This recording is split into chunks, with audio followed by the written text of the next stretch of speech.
Le plus d'actu aujourd'hui, on va parler des éléphants et un staff technique qui cherche désespérément un patron.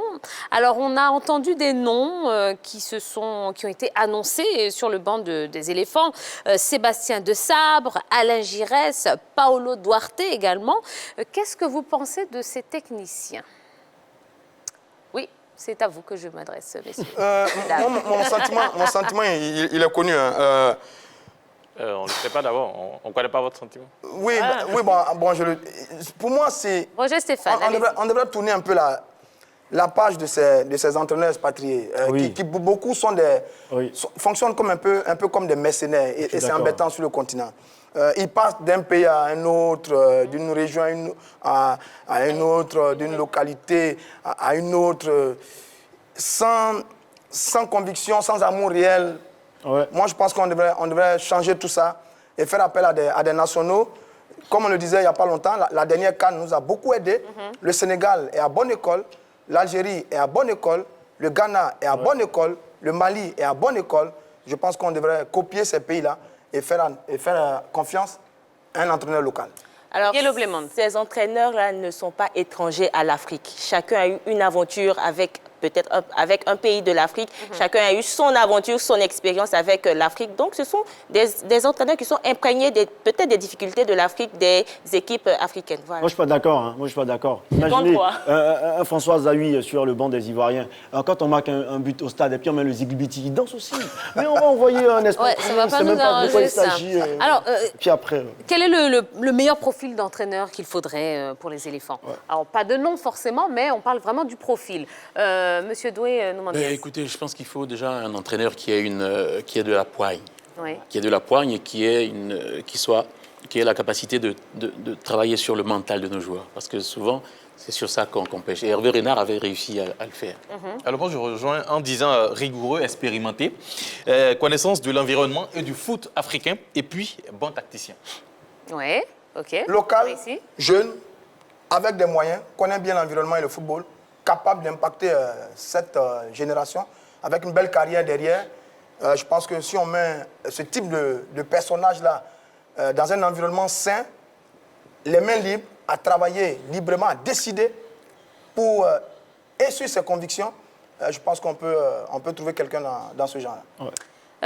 Sidi Diallo pourrait nommer un entraîneur sans appel à candidature. Bonne ou mauvaise idée pour vous? Mais en la matière, en ce moment, il n'a pas vraiment le choix. Bonne idée. Attendez, on va essayer de parler chacun à son tour. Roger Stéphane, commencez. Non, mais sans appel à candidature. Dans tous les cas, par le passé, il y avait un appel à candidature, et puis on faisait une liste, après il y avait une short list, on siégeait, on décidait. Bon, ça fait trop long tout ça. Oui. Là, on a un match à préparer rapidement au mois prochain pour les éliminatoires face à l'équipe de Madagascar. Nous sommes 3e de notre poule avec 3 points après 2 journées, donc il y a urgence. Je pense que sur ce coup-ci, on peut trouver rapidement un bon profil pour assurer une transition, et puis ensuite on va trouver un entraîneur sur du long terme pour préparer les échéances à venir. Mais je pense qu'on n'en voudra pas vraiment à Sidi Diallo s'il choisissait, avec son comité restreint, un entraîneur sans appel à candidature. Henri-Joël. Nous sommes à 27 jours du match face à Madagascar, et comme le Roger Stéphane le disait, nous ne sommes pas dans une très bonne position. Et vu l'urgence, un appel à candidature avec tous les entretiens qui ont lieu dans... Je ne crois pas que ce soit la bonne décision, donc nommer, mais bien nommé, choisir un bon entraîneur capable de nous mener très loin. D'Angelès. Moi, j'ai essayé de travailler un peu sur les profils des entraîneurs, et puis... Il y a des visages quand même qui se dessinent, qui connaissent bien un peu, comment on appelle, on va dire, le continent. Mais après, est-ce que ces profils-là peuvent apporter quelque chose de nouveau à cette équipe de Côte d'Ivoire? Alors, si la régie nous permet, on a Sébastien Desabre. Il a coaché l'Ouganda, 21 matchs, 6 victoires, 29% de victoires avec cette équipe. Alain Giresse, il a entraîné la Tunisie, 12 matchs, 5 victoires, 4 nuls, 3 défaites, 41,67% de victoires. Paolo Duarte, il est passé par le Burkina Faso, 31 matchs, 10 nuls, 8 défaites. Voilà quelques profils, mais après, on se pose la question, est-ce que ces messieurs quand même qui connaissent le continent africain peuvent apporter quelque chose de nouveau au football ivoirien? Là, la question reste posée. Alors justement, Bruno Mendiès, vous êtes à la FIF, donc est-ce que vous avez 2-3 petites exclus pour nous? Des infos Non. Bah, ouais. Non? Il n'y a aucun nom qui circule jusqu'à présent? Non. Ça fait rien pour me pour Patrick. À 27 jours du match? Non, mais vous inquiétez pas. Vous inquiétez pas. On a conscience de l'urgence. Dites-nous ce qu'on doit savoir. On a conscience de l'urgence et le choix sera fait en temps utile et avec tous les éléments que vous avez donnés. On sera content de voir aussi l'entraîneur du Bois qui a gagné 7-0 de l'Est Standard. 7-2, pardon. On sera très content de le voir là-bas aussi. Sur les 3 personnages présentés par Dorgelès, ils connaissent bien l'Afrique de l'Ouest quand même. Hein. Oui. Décembre, il a coaché la SEC. Douarté avec le Burkina. Et puis il y a Giresse, qui était avec la Tunisie sur la dernière CAN. Au Mali aussi. Mali, demi-finaliste. Lui, par contre, se fait un formidable joueur, vainqueur de l'Euro en 84. Demi-finaliste de la Coupe du Monde en 82 en 86. Il a beaucoup d'expérience, mais il ne réussit pas très bien en tant qu'entraîneur. Il faut en ajouter encore. Nous, on pense à d'autres personnes. Bruno Mendiès, on pense à d'autres personnes. Les gars qui sont là. Bruno Mendiès, est-ce que vous, en tant qu'arbitre, vous avez votre mot à dire sur le choix de l'entraîneur? Non. Nous, on est des techniciens, on s'occupe de... Et moi, particulièrement, je tiens à rester dans le créneau de l'arbitrage. Il y a tellement de choses à faire. Souvent, faites un peu de papatouille. Non, il y a tellement de choses à faire. Alors, rapidement, pour revenir sur Alain Giresse, moi, sincèrement, c'est un entraîneur plus ambigu. Je ne veux même pas qu'on mette son nom sur cette shortlist des éléphants, parce que lui et Claude Leroy, on a l'impression que c'est une sorte de réseau qu'ils ont eu au niveau de l'Afrique de l'Ouest. Ils ont presque fait tous les pays francophones. Alors, finalement, il faut qu'on les enlève dedans. Alain Giresse seulement, on doit l'enlever. Claude Leroy, au moins, il a gagné la CAN. D'accord, très bien. Bon, en tout cas, on vous tiendra informé. On va essayer d'avoir des informations hors antenne, hors caméra de notre invité. Alors, plus d'actu, on va évidemment parler de cet hommage rendu à Kobe Bryant et sa fille, Gigi, qui a eu lieu hier soir au Staples Center de Los Angeles. On a tous vu ces vidéos, ces images, ces photos de la veuve de Kobe Bryant. On va l'écouter dans un instant. Mais vous, qu'est-ce que vous avez retenu de cet hommage?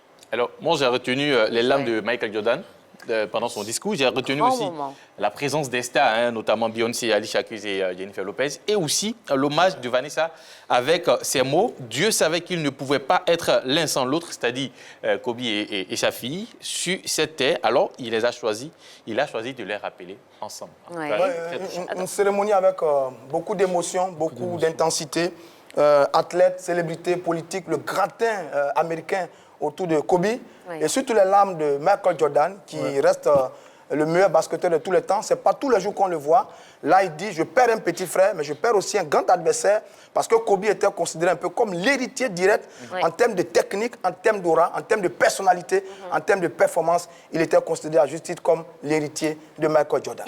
Alors, on a vu que le sport, c'est le facteur de rassemblement. On a vu des artistes, on a eu de la musique, on a eu des fans anonymes ou des fans aussi qu'on reconnaît. On a eu tout le gratin des politiques qui étaient là juste pour Kobe et pour sa fille. Le sport qui réunit toutes les classes sociales, pour moi, c'est un beau message, quoi. Voilà. Moi, je retiens tout simplement que Kobe est une légende. Voilà. Point. Tout simplement. C'est tout? Ouais, tout simplement. Légende. Vu tout ce qui s'est passé, c'est pas moi, franchement, j'ai coulé des larmes parce que Kobe, c'est quelqu'un que j'admirais beaucoup. Vous êtes sérieux ou pas? Parce que vraiment sérieux. Vraiment sérieux. Vous ne me croyez jamais, mais vraiment oui, moi je le sens. Voilà. Moi, j'ai parfaitement confiance en vous. Je sens. Vous voyez, les yeux de Jojo, il en pleurait encore. C'est ça, non? En tout cas. Pleure un peu, on va voir. Non, je ne vais pas m'amuser. Même si vous êtes dans le football, je suppose que vous avez quand même été atteint par la disparition de Kobe Bryant. Bien sûr, et l'hommage qu'il a eu montre encore à quel point c'était un athlète exceptionnel, mais aussi un homme qui était bien avec les autres. Et c'était pathétique, il y avait beaucoup d'émotions. Tout Tout à fait. Alors, on va écouter la veuve de Kobe Bryant, Vanessa. Elle a dit ceci, un discours vraiment émouvant. On écoute. Babe, you take care of our Gigi. And I got Nani, Bibi, and Coco. We're still the best team. We love and miss you, Boo Boo and Gigi. May you both rest in peace and have fun in heaven until we meet again one day. We love you both and miss you forever and always. Mommy. Alors Vanessa Bryant qui a décidé de porter plainte contre la société justement qui possédait de location, voilà, de l'hélicoptère qui s'est écrasé. Vous pensez qu'elle a raison de faire ça ou pas, d'Angelès? Non. Oui et non, parce que Kobe aussi n'était pas obligé de monter à bord. Après, il a voulu, peut-être qu'il a donné des instructions. Et... Oui, mais il en résulte quand même la responsabilité quand même. En tout cas, les enquêtes sont encore en cours, mais pour l'instant, ce qu'il en ressort, c'est que l'erreur est humaine. C'est-à-dire que c'est le pilote qui est responsable. Hein. Il aurait dû refuser de voler ce jour-là. Et puis, il paraît également qu'il n'a pas fait les vérifications de l'appareil avant le décollage. L'autre élément, c'est qu'ils avaient obtenu une autorisation spéciale pendant un temps qui n'était pas bon, qui n'était pas favorable. Exactement. À piloter un engin de ce type-là. Exactement. Bon, donc on peut comprendre l'émotion de son épouse. Hein. Oui. La douleur est immense. Oui. Elle perd son époux. À l'intérieur, il y a sa fille à côté. Oui. On pouvait l'éviter. C'est assez difficile. Mais à mon avis, vous comprenez qu'elle porte plainte, oui. Même à mon avis, elle devait attendre un peu quand même. Un peu pour finir tout ça. Mais vous savez, aux États-Unis, le business est tel qu'on n'a pas le temps on n'a pas le temps pour les sentiments. C'est légitime. C'est légitime pour la dame de porter plainte contre la société. On sait tous que Kobe n'avait pas certainement l'œil d'un pilote. On voit que, voilà, d'un spécialiste. On voit que la météo ne se prête pas pour le vol de l'hélicoptère. Ben, on s'arrête, on ne va pas dans les airs comme ça pour mettre en difficulté la vie de plusieurs personnes. Donc c'est légitime pour cette dame. Qu'est-ce qu'on sait de ce qui s'est passé là-bas? Faudrait pas que la dame porte plainte, qu'elle retire sa plainte. Parce que l'erreur, là, c'est humain. Franchement, l'erreur, c'est humain. C'est quelque chose qui est arrivé, on ne savait pas que ça allait arriver. C'est arrivé, bof. Bon, moi, je ne suis pas d'accord carrément avec Chouchou. Je pense surtout que ça fera partie de son processus d'acceptation de la disparition de ses proches. Donc, si ça peut l'aider, en tout cas... Rapidement, parce qu'on... Selon ses avocats, la société n'avait pas les autorisations nécessaires pour permettre à ces appareils de décoller. Donc déjà, ça c'est un élément sur lequel peut-être elle s'appuie pour porter plainte. Mais moi, je pense qu'elle devrait laisser tout ça parce que ça va faire perdurer le deuil et la douleur. Très bien, merci beaucoup. En tout cas, on va retourner à Stamford Bridge puisque la deuxième période vient de commencer. Wallo Ballo! Wallo Ballo, nous sommes là. Il y a grosse occasion de Chelsea à la 48e minute. N'eût été l'intervention de Neuer. Mon cher Ballon, envoyez le but des Blues. Mais un grand Neuer. Oui, 48e minute. Arrêt en 2 temps du grand Manuel Neuer face déjà à Mason Mount, décidément vu dans cette rencontre. La pépite des Blues de Chelsea s'illustre de la plus belle des façons dans cette rencontre. Et derrière, Ross Barkley, encore lui, qui bute sur Manuel Neuer, le gardien expérimenté du Bayern Munich, est archi présent dans cette rencontre. Et Tia, il faut dire que c'est Serge Gnabry. Ah, ben voilà.